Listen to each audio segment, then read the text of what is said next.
கதை கேட்க ரெடியாடா. Hello guys, இன்றைக்கி நம்ம தமிழ் சினிமாவில் புதுவிதமான முயற்சிகளை கொண்டு எடுக்கப்பட்ட டாப் 5 படங்களை தான் பார்க்க போகிறோம். இந்த வீடியோக்குள்ளே போகிறதுக்கு முன்னாடி நான் ஒரு விஷயம் சொல்லிடுறேன். இந்த லிஸ்ட்டில் கமலஹாசனோட எந்த படமும் இல்லை. ஏன்னா அவர் எல்லா படத்துலையும் ஏதாவது ஒன்று புதுசாக பண்ணியிருப்பார்.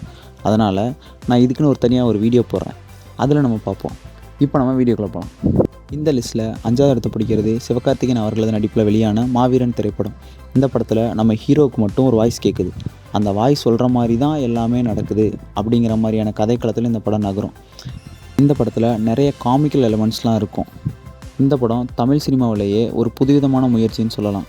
ஸ்பெஷல் மென்ஷன் இந்த படத்தில் விஜய் சேதுபதி அவர்கள் வாய்ஸ் கொடுத்துருப்பார். இந்த லிஸ்ட்டில் 4வது இடத்தை பிடிக்கிறது நம்ம தளபதி அவர்கள் நடித்து வெளியான கோட் திரைப்படம் தான். இந்த படத்தில் தமிழ் சினிமாவிலே first time de-aging technology use பண்ணியிருக்காங்க.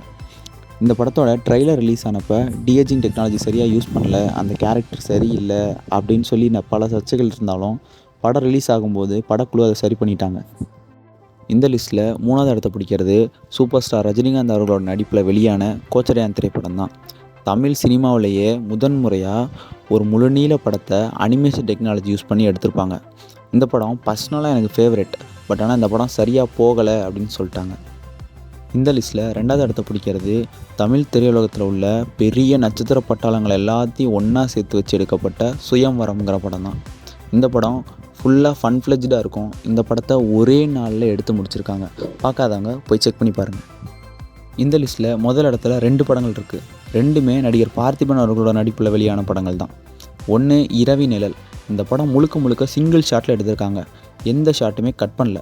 2வது ஒத்த செருப்பு சைஸ் 7.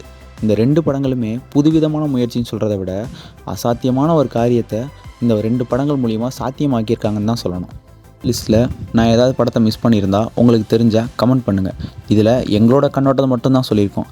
யார் மனதையும் புண்படுத்தும் நோக்கம் அல்ல. பாய்.